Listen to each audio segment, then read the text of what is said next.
देखे ना, जिनसे अल्लाह नाराज़ होता है उनको तो ये साइन ही नहीं मिलते, वो तो फुल मज़े में होते हैं, उनको ना कोई मुसीबत आती ना कोई प्रॉब्लम आती। जैसे अल्लाह के नबी सल्लल्लाहु अलैहि वसल्लम को अल्लाह ने कहा कि इनका जो मज़ा है, इनका खाना पीना, इनकी अयाशी आपको धोखे में ना डाले।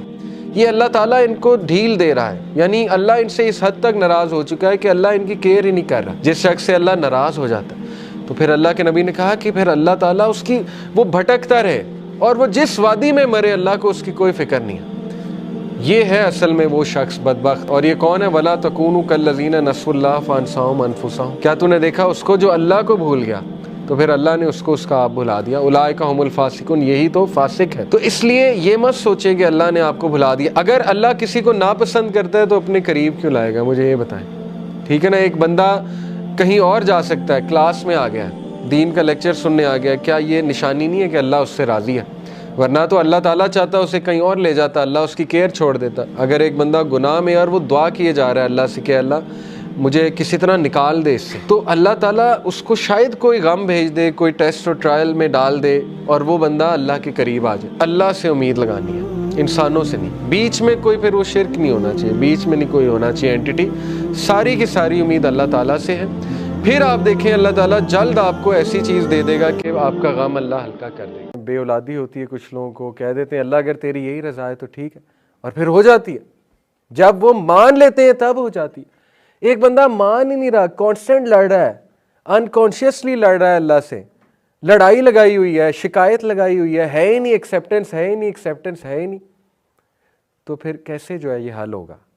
अभी मैं जौहराबाद गया हुआ था तो वहाँ पे हमारे होस्ट, उन्होंने एक वाक़या सुनाया अपने गांव का। थोड़ा सा आपको वाक़या अजीब लगेगा लेकिन आई विल एक्सप्लेन। कहते कि हमारे गांव में सैलाब आया, जब फ्लड आया हुआ था ना, 2021 की बात है, आई थिंक 22 की बात। कहते हमारे सारे पंचायत लगी, लोग बड़े परेशान बैठे, की करिए, पंजाबी में सुना रहे थे, क्या करें, तबाही बड़ी मच गई, ये वो। कहते एक बाबा जी बैठे थे फुल स्वैग के साथ, एक बुज़ुर्ग, बाबों का बड़ा स्वैग होता है। कहते एकदम उठे, पंजाबी कहते वो कमले हो, वो पागलों, जे रब सानू डुबो के मारना चाहता है, असी डुब के मरनगे उन्होंने राजी करने वास्ते। अल्लाह अकबर। कहते क्या हो गया, अगर रब ने मारना है हमें डुबो के तो मरेंगे डूब के। कहते कुछ दिन बाद फ्लड टल गया। अल्लाह अकबर। अजीब व गरीब पॉजिटिविटी, अजीब चीज़ें होने लग गई, यानी सारी चीज़ें हल होने लग गई। तो देखिए ये मोहब्बत का तकाज़ा है। ऑल्दो जुमला उसका बड़ा एक्सट्रीम था बुज़ुर्ग का, लेकिन यू नेवर नो अल्लाह को क्या जुमला पसंद आ जाए। ठीक है, हज़रत मोहम्मद सल्लल्लाहु अलैहि वसल्लम ताइफ के वाक़े के बाद कितना दुखी थे। अल्लाह से कहा, ए अल्लाह आप मुझे इनके हवाले करते हैं जो मेरे साथ ये सलूक करते हैं। सारी बातें करके कहा, ए अल्लाह जब तक तू राज़ी है नथिंग है। अगर आपने 3 बार ये दुआ सुबह पढ़ ली, मौत के अलावा उसे कोई चीज़ नुकसान नहीं पहुंचा सकती। बिस्मिल्लाहिल्लज़ी ला यज़ुर्रु मअ इस्मिही शैउन फिल अर्ज़ि वला फिस समाई व हुवस समीउल अलीम। सहाबा का इतना बिलीफ था इस दुआ पे। ये दुआ बाय द वे मरवी हज़रत उस्मान गनी से। हज़रत उस्मान की पूरी फैमिली इस दुआ पे ऐसे अमल करती थी जैसे फ़र्ज़ चीज़ होती है, और हमें भी ऐसे ही करना चाहिए। तो हज़रत उस्मान के एक बेटे, उनको एक बार पैरालिसिस हो गया और सहाबा उनके इर्द गिर्द जमा हो गए कि आपको ये कैसे हो सकता है, आपकी तो फैमिली इस दुआ की इतनी कायल है कि नबी ने फरमाया कि जो ये दुआ करता है उसे कोई चीज़ नुकसान नहीं पहुंचा सकती।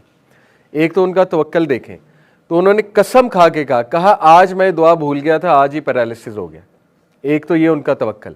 दूसरा, स्कॉलर्स एक बात करते हैं कि देखिए जब आपने दुआ की या दीगर अज़कार किए, रेस्ट एश्योर्ड अगर दुआ के बावजूद भी कोई हादसा आ जाता है, रेस्ट एश्योर्ड उसमें खैर है, शर उसमें हट गई। शर का एलिमेंट इसलिए हट गया क्योंकि आपने दुआ पढ़ ली। ये दुआ किसको हटाएगी? शर के एलिमेंट को।